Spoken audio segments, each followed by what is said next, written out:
Hari ini, mari kita mempelajari firman Tuhan bersama dengan judul Tanda Tuhan dan Tanda Binatang. Mari kita buka kitab Wahyu pasal 13. Pasal 13 ayat 1 kita baca. Lalu aku melihat seekor binatang keluar dari dalam laut, bertanduk 10 dan berkepala 7. Di atas tanduk-tanduknya terdapat 10 mahkota, dan pada kepalanya tertulis nama-nama hujat. Binatang yang kulihat itu serupa dengan macan tutul, dan kakinya seperti kaki beruang, dan mulutnya seperti mulut singa. Dan naga itu adalah iblis dan Satan. Setan memberikan kepadanya kekuatannya, dan tahtanya dan kekuasaannya yang besar. Di dalam Alkitab, tertulis bahwa binatang itu yang menerima kuasa dari setan akan memberi semua orang tanda yang menunjukkan bahwa mereka mengikutinya dan menyembahnya. Mari kita baca ayat 16. Dan ia menyebabkan sehingga kepada semua orang, kecil atau besar, kaya atau miskin, merdeka atau hamba, diberi tanda pada tangan kanannya atau pada dahinya. Dan tidak seorang pun yang dapat membeli atau menjual selain daripada mereka yang memakai tanda itu, yaitu nama binatang itu atau bilangan namanya. Beginilah cara nama binatang itu ditulis di tangan kanan dan di dahi orang-orang itu. Tercatat bahwa dia menaruh tanda itu pada mereka yang menyembah binatang itu. Mari kita baca Matius pasal 28. Pasal 28 ayat 18 kita baca. Yesus mendekati mereka dan berkata, "Kepada aku telah diberikan segala kuasa di sorga dan di bumi. Karena itu pergilah, jadikanlah semua bangsa muridku, dan baptislah mereka dalam nama Bapa dan Anak dan Roh Kudus, dan ajarlah mereka melakukan segala sesuatu yang telah kuperintahkan kepadamu. Dan ketahuilah, aku menyertai kamu senantiasa sampai kepada akhir zaman." Di dalam Wahyu 13, ditulis bahwa binatang itu menaruh tanda pada tangan dan dahi pengikut-pengikutnya. Di dalam Matius pasal 28, kita bisa melihat bahwa Tuhan juga memberikan namanya kepada mereka yang percaya kepadanya. Tuhan menetapkan mereka untuk dibaptis dalam nama Bapa dan Anak dan Roh Kudus, sehingga mereka bisa menerima tanda Tuhan. Di dalam Wahyu pasal 13 ayat 16 dikatakan, kepada semua orang diberi tanda pada tangan kanannya atau pada dahinya. Apa yang akan terjadi pada mereka yang menerima tanda dari binatang itu? Mari kita cari tahu melalui Wahyu pasal 14. Wahyu pasal 14 ayat 11 tertulis, "Maka asap api yang menyiksa mereka itu naik ke atas sampai selama-lamanya, dan siang malam mereka tidak henti-hentinya disiksa, yaitu mereka yang menyembah binatang serta patungnya itu, dan barang siapa yang telah menerima tanda namanya." Barang siapa yang telah menerima tanda nama binatang itu, siang dan malam tidak henti-hentinya disiksa. Bukankah ini berarti bahwa mereka akan menderita hukuman neraka yang kekal? Meskipun begitu, ada juga beberapa keadaan di mana Tuhan memberikan tandanya. Mari kita baca Keluaran pasal 12. Mari kita lihat bagaimana Tuhan memberikan tandanya kepada umatnya dan bagaimana tanda binatang itu akan diberikan kepada umat manusia. Pada waktu bangsa Israel keluar dari Mesir, umat Tuhan menerima tanda Tuhan yang berharga. Mari kita baca Keluaran pasal 12. Ayat 11 kita baca. "Dan beginilah kamu memakannya, pinggangmu berikat, kasut pada kakimu, dan tongkat di tanganmu. Buru-burulah kamu makannya, itulah Paskah bagi Tuhan. Sebab pada malam ini aku akan menjalani tanah Mesir, dan semua anak sulung, dari anak manusia sampai anak binatang, akan kubunuh.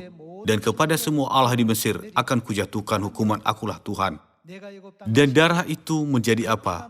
Menjadi tanda bagimu pada rumah-rumah di mana kamu tinggal." Mari kita lihat apa tandanya. "Apabila aku melihat darah itu, maka aku akan lewat daripada kamu. Jadi tidak akan ada tulah kemusnahan di tengah-tengah kamu apabila aku menghukum tanah Mesir." Apa yang Tuhan katakan tentang orang-orang yang menaruh darah anak domba Paskah di sisi dan di atas ambang pintu. Tuhan memerintahkan orang Israel untuk mengoleskan darah anak domba Paskah pada sisi dan atas ambang pintu.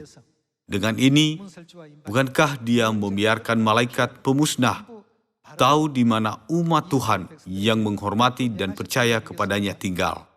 Darah itu menjadi tanda. Apabila aku melihat darah itu, aku akan lewat daripada kamu. Tidak akan ada tulah kemusnahan di tengah-tengah kamu. Lalu bagaimana dengan mereka yang tidak mempunyai tanda ini? Dikatakan bahwa pada setiap rumah di Mesir, tanpa terkecuali, baik manusia dan hewan, setiap anak sulung meninggal. Melalui peristiwa ini yang terjadi 3.500 tahun yang lalu dalam kitab Keluaran pasal 12, kita bisa melihat kuasa Paskah ketika Tuhan sepenuhnya melindungi umatnya.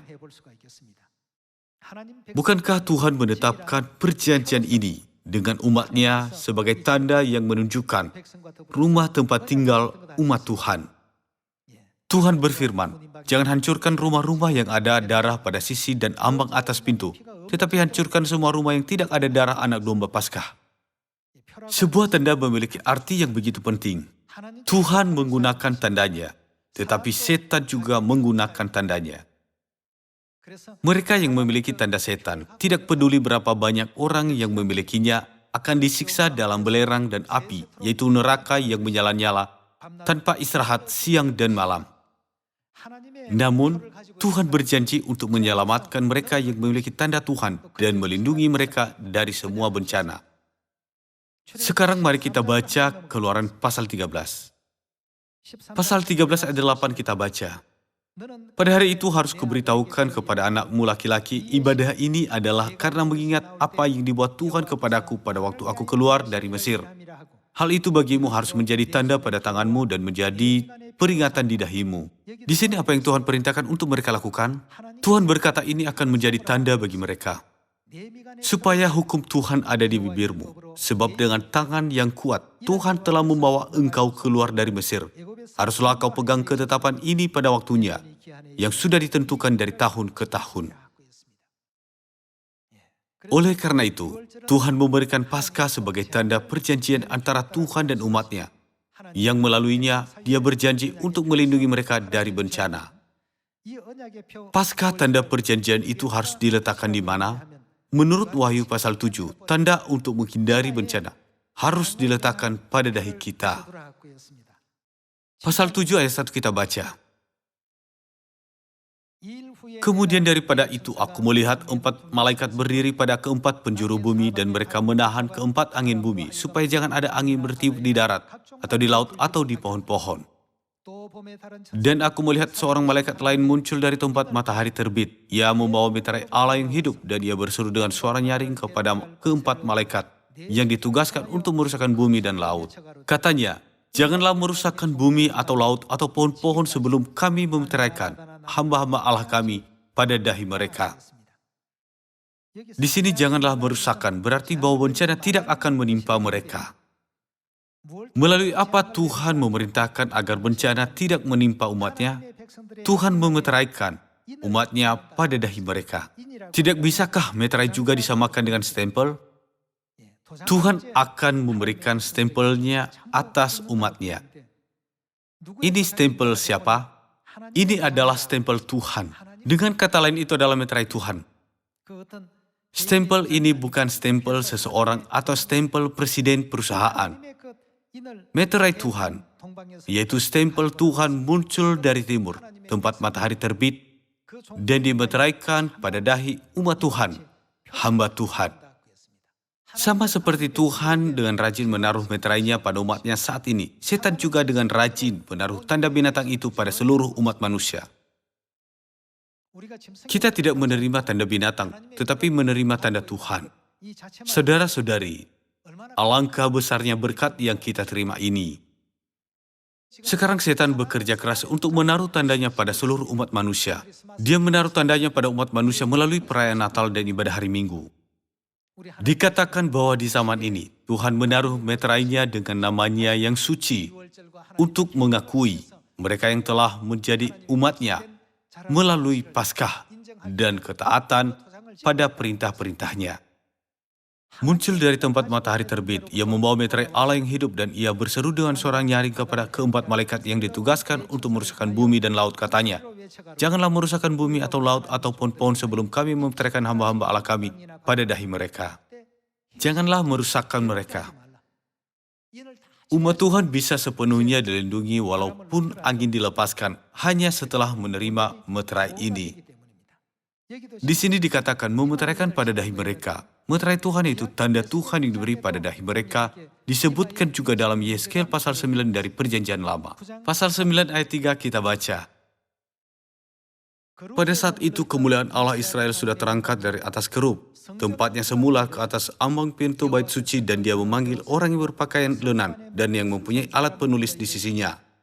Firman Tuhan kepadanya, berjalanlah dari tengah-tengah kota yaitu Yerusalem dan tulislah huruf T, tanda, pada dahi orang-orang berkeluh kesah karena segala perbuatan-perbuatan keji yang dilakukan di sana." Tuhan memerintahkan untuk menuliskan tanda pada dahi orang-orang merasa sedih karena segala perbuatan keji yang sedang terjadi dan bertanya-tanya, apakah benar-benar boleh melakukan ini? Tuhan memerintahkan untuk menaruh tanda pada dahi mereka seperti yang tercatat dalam Wahyu 7. Mari kita baca ayat 5. "Dan kepada yang lain-lain aku mendengar dia berfirman, ikutilah dia dari belakang melalui kota itu dan pukullah sampai mati. Janganlah merasa sayang dan janganlah kenal belas kasihan.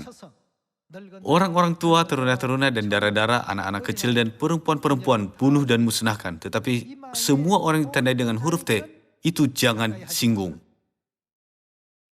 Tuhan memerintahkan agar tidak ada malapetaka mendekati mereka yang memiliki tanda di dahinya, karena mereka harus dilindungi. Tuhan memberikan tanda kepada umatnya dengan berbagai cara. Tuhan memberi tanda melalui perintah-perintahnya dan juga dengan namanya. Dia menempatkan tandanya pada umatnya dengan berbagai cara. Menurut kitab Wahyu pasal 13, binatang itu juga memberi tanda pada manusia melalui perintahnya dan dengan namanya. Binatang itu menggunakan berbagai cara untuk memberi tanda pada rakyatnya. Sekarang kita merayakan hari Sabat dan hari-hari raya Tuhan. Orang lain yang melihat kita mungkin berpikir, bukankah semua ibadah itu sama? Mereka mungkin menganggap enteng hal ini. Tetapi Tuhan berkata bahwa bahkan hari ini, pada saat ini dia menandai orang-orang yang ada di Sion sebagai anak-anaknya karena mereka merayakan hari-hari raya dan hari Sabat. Karena itu dijelaskan dalam kitab Yeskel pasal 20 bahwa hari Sabat juga merupakan tanda Tuhan. Bukan? Pasal 20 ayat 12 kita baca, "Hari-hari Sabatku juga kuberikan kepada mereka menjadi" apa? "Menjadi peringatan di antara aku dan mereka, supaya mereka mengetahui bahwa akulah Tuhan yang menguruskan mereka." Dikatakan bahwa Tuhan memberi mereka peraturan hari Sabat sebagai peringatan supaya mereka mengetahui bahwa mereka adalah umatnya dan dia adalah Tuhan mereka. Mari kita lihat perbedaan antara orang yang menerima tanda binatang dan orang yang menerima tanda Tuhan. Apakah arti hari-hari raya, hari Sabat? Semua perintah Tuhan, nama baru Tuhan di zaman Roh Kudus, dan nama Yerusalem baru. Tuhan membedakan mereka yang memiliki tanda Tuhan dari mereka yang tidak memilikinya. Itu sama seperti dia membedakan rumah-rumah di Mesir yang memiliki darah domba Paskah dari rumah yang tidak memilikinya. Tuhan memberikan hukuman kepada satu sisi dan memberikan rahmat keselamatan kepada sisi lain. Karena Mesir mewakili dunia yang penuh dosa ini, akan ada orang-orang yang memiliki tanda Tuhan dan orang-orang yang memiliki tanda binatang pada hari penghakiman terakhir Tuhan. Dengan cara ini, mereka yang memiliki tanda Tuhan akan menerima anugerah keselamatan. Dan mereka yang memiliki tanda binatang akan dikirim ke neraka yang kekal. Kita bisa memastikan bahwa Tuhan memisahkan kedua kelompok ini. Mari kita baca Wahyu pasal 19 ayat 19. "Dan aku melihat binatang itu dan raja-raja di bumi serta tentara-tentara mereka telah berkumpul untuk melakukan peperangan melawan penunggang kuda itu dan tentaranya. Maka tertangkaplah binatang itu dan bersama-sama dengan dia nabi palsu yang telah mengadakan tanda-tanda di depan matanya. Dan dengan demikian ia menyesatkan mereka yang telah menerima tanda dari binatang itu dan yang telah menyembah patungnya. Keduanya dilemparkan hidup-hidup ke dalam lautan api yang menyala-nyala oleh belerang. Dan semua orang lain dibunuh dengan pedang yang keluar dari mulut penunggang kuda itu, dan semua burung kenyang oleh daging mereka. Bagaimana akibat dari mereka yang menerima tanda binatang itu? Kemanakah mereka yang menyesatkan orang-orang yang telah menerima tanda binatang itu dan menyembah patungnya akan dilemparkan hidup-hidup. Mereka akan dilemparkan ke dalam lautan api yang menyala-nyala oleh belerang. Inilah hasil akhir mereka. Mereka semua ditakdirkan untuk menderita hukuman neraka. Mari kita lanjutkan baca pasal 13. Pasal 13 ayat 6. Lalu ia membuka mulutnya untuk menghujat Allah, menghujat namanya dan kemah kediamannya dan semua mereka yang diam di sorga. Dan ia diperkenankan untuk berperang melawan orang-orang kudus dan untuk mengalahkan mereka, dan kepadanya diberikan kuasa atas setiap suku dan umat dan bahasa dan bangsa. Dan semua orang yang diam di atas bumi akan menyembahnya, yaitu setiap orang yang namanya tidak tertulis sejak dunia dijadikan di dalam kitab kehidupan dari anak domba yang telah disembelih. Karena mereka menyembah binatang itu, tanda siapa yang harus mereka terima? Mereka semua menerima tanda binatang itu. Dalam kitab Wahyu 19, Tuhan dengan jelas mengajarkan kita bahwa mereka yang menerima tanda binatang itu akan dilemparkan ke dalam neraka, lautan api yang menyala-nyala untuk selamanya. Kadang-kadang kita menganggap hari-hari raya, hari Sabat, dan semua kebaktian hanya sebagai kebaktian biasa. Tetapi sebenarnya kita terus-menerus menerima tanda Tuhan melalui semua ibadah. Bukankah peraturan, hukum, dan perintah Tuhan merupakan tanda yang melaluinya Tuhan bersaksi, "Kamu adalah umatku"? Mari kita memastikan ini sekali lagi. Dalam Wahyu pasal 22 ayat 7. Sesungguhnya aku datang segera, berbahagialah orang yang menuruti perkataan-perkataan nubuat kitab ini. Apa yang dinubuatkan dalam buku ini? Buku ini, yakni Alkitab, mengajarkan kepada kita bahwa jika kita menerima tanda binatang, kita akan disiksa untuk selama-lamanya, dan bahwa kita akan diselamatkan ketika kita menerima tanda Tuhan, bukan? Menurut Wahyu pasal 7, di mana Tuhan akan meletakkan tandanya? Bukankah dikatakan bahwa itu akan ditempatkan di dahi hamba-hamba Tuhan? Karena itu adalah meterai Tuhan. Nama siapa yang harus tertulis di atas stempel Tuhan? Nama saya terukir di stempel saya. Nama siapa yang terukir di stempelmu? Namamu terukir di sana. Nama Tuhanlah yang tertulis di meterai Tuhan. Siapa nama Tuhan yang tertulis di sana? Itulah nama Tuhan yang datang dari sebuah negara di timur di mana matahari terbit. Dengan kata lain, itu bukan nama Tuhan di zaman anak atau nama Tuhan di zaman Bapa, melainkan nama Tuhan di zaman Roh Kudus. Mengenai nama Tuhan di zaman Roh Kudus, mari kita lihat Wahyu pasal 22 ayat 17. Pasal 22 ayat 17.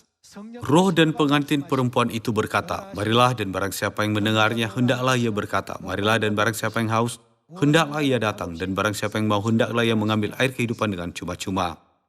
Di akhir zaman ini, zaman Roh Kudus, Bapa Surgawi dan Ibu Surgawi datang ke bumi ini sebagai roh dan pengantin perempuan untuk memimpin seluruh umat manusia kepada keselamatan dan kehidupan kekal. Karena Tuhan yang memanggil kita adalah roh dan pengantin perempuan, maka itu bukanlah satu Tuhan tetapi dua. Mari kita baca Wahyu pasal 3 untuk melihat nama-nama Tuhan apakah yang tercatat dalam Alkitab sebagai nama-nama yang akan tertulis di dahi kita. Ini adalah tanda terpenting bagi kita yang hidup di zaman Roh Kudus ini, yang bersaksi bahwa kita adalah anak-anak Tuhan. Mari kita baca ayat 12. Barang siapa menang, ia akan kujadikan soko guru di dalam bait suci Allahku, dan ia tidak akan keluar lagi dari situ. Dan padanya akan kutuliskan nama Allahku, nama kota Allahku, yaitu Yerusalem baru, yang turun dari sorga dari Allahku. Nama siapa? Nama Yerusalem baru yang turun dari sorga. Menurut Galatia pasal 4 ayat 26, Yerusalem baru adalah siapa? Tetapi Yerusalem baru adalah perempuan yang merdeka, dan ialah siapa? Dan ialah ibu kita. Oleh karena itu, nama Tuhan Ibu dan nama siapa lagi? Dikatakan bahwa Yesus akan menuliskan padanya namanya yang baru. Ada tertulis dalam Wahyu pasal 7 bahwa meterai Tuhan akan ditempelkan pada dahi orang yang akan diselamatkan. Tuhan yang memberi kita keselamatan bukan tunggal. Roh dan pengantin perempuan berkata, "Datanglah dan terimalah air kehidupan." Dengan demikian, nama roh yang dibuktikan sebagai namaku yang baru dan nama pengantin perempuan yang tercatat sebagai nama Yerusalem baru akan menjadi tanda yang sangat penting bagi umat Tuhan di akhir zaman. Itulah sebabnya Alkitab berkata, "Jangan menyentuh siapapun yang memiliki nama ini. Jangan membinasakan mereka." Di zaman ini, ada orang-orang menerima nama Tuhan yang baru dan nama Yerusalem baru, dan yang dimeteraikan dengan nama-nama ini. Orang-orang ini adalah mereka yang telah dinubuatkan untuk menang dalam pertempuran melawan setan untuk selama-lamanya. Mari kita lihat adegan ini di Wahyu pasal 12 ayat 17. Maka marahlah naga itu kepada perempuan itu, lalu pergi memerangi keturunannya yang lain, yang menuruti hukum-hukum Allah dan memiliki kesaksian Yesus, dan ia tinggal berdiri di pantai laut. Naga itu adalah setan. Mereka yang menuruti hukum-hukum Tuhan adalah orang yang memiliki tanda Tuhan. Alkitab berkata, "Aku akan mengadakan permusuhan antara engkau dan perempuan ini, antara keturunanmu dan keturunannya." Bukankah ini tercatat dalam kitab Kejadian pasal 3 ayat 15?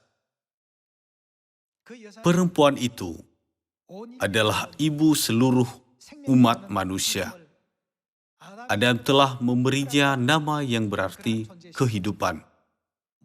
Bukankah perempuan di sini mengacu pada Hawa, yang adalah ibu semua yang hidup?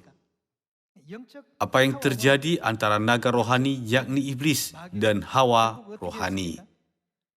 Maka marahlah naga itu kepada perempuan itu lalu pergi memerangi keturunan yang lain yang menuruti hukum-hukum Allah.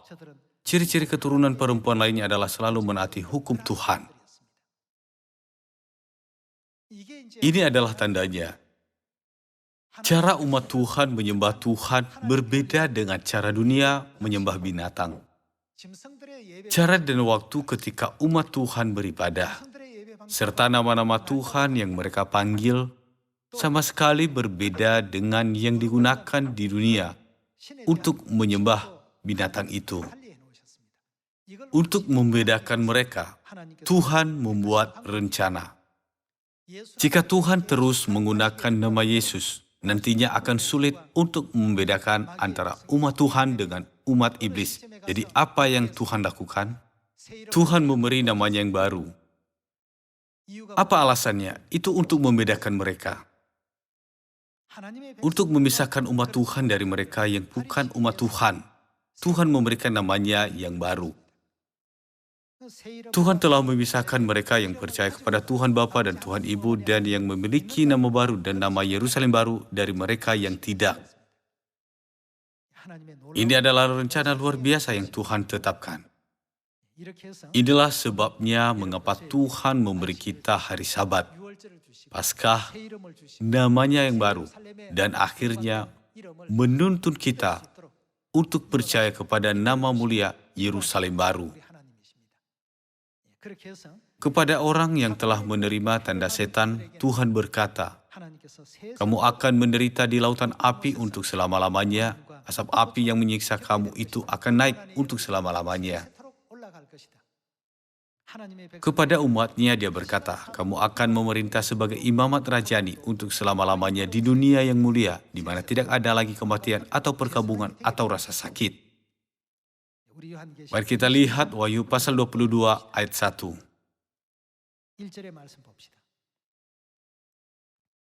Lalu ia menunjukkan kepadaku sungai air kehidupan yang jernih bagaikan kristal dan mengalir keluar dari tahta Allah dan tahta Anak Domba itu. Di tengah-tengah jalan kota itu, yaitu di seberang menyeberang sungai itu, ada pohon-pohon kehidupan yang berbuah 12 kali, tiap-tiap bulan sekali, dan daun pohon-pohon itu dipakai untuk menyembuhkan bangsa-bangsa. Maka tidak akan ada lagi laknat, tahta Allah dan tahta Anak Domba akan ada di dalamnya dan hamba-hambanya akan beribadah kepadanya. Dan mereka akan melihat wajahnya dan namanya akan tertulis di dahi mereka. Dan malam tidak akan ada lagi di sana dan mereka tidak memerlukan cahaya lampu dan cahaya matahari sebab Tuhan Allah akan menerangi mereka dan mereka akan memerintah sebagai raja sampai selama-lamanya. Orang yang dapat datang pada berkat ini adalah orang yang memiliki tanda Tuhan. Orang yang menerima tanda Tuhan akan menerima semua berkat ini. Namun, ketika kita membaca kitab Wahyu pasal 19 ayat 19, Tuhan berkata kepada orang yang menerima tanda binatang itu, "Barang siapa yang telah menerima tanda binatang itu dan menyembah patungnya, akan disiksa dalam lautan api yang menyala-nyala untuk selama-lamanya." Ketika saya melihat orang-orang yang terinfeksi oleh COVID-19 diwawancarai di TV, mereka mengatakan bahwa mereka sangat kesakitan dan bahwa mereka belum pernah mengalami penderitaan seperti ini yang disebabkan oleh suatu penyakit. Setiap kali saya mendengar itu, saya berpikir bahwa kita sungguh tidak boleh pergi ke neraka.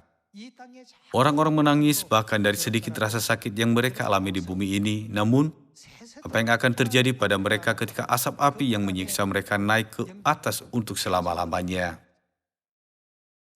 Meskipun begitu, orang-orang di dunia ini menganggap perihal pergi ke surga dan neraka sebagai hal yang tidak penting. Tanpa berpikir, mereka berkata, jika saya tidak bisa pergi ke surga, saya bisa pergi ke neraka. Saudara-saudari, bukankah ada pepatah, hati-hati dengan apa yang keluar dari mulut?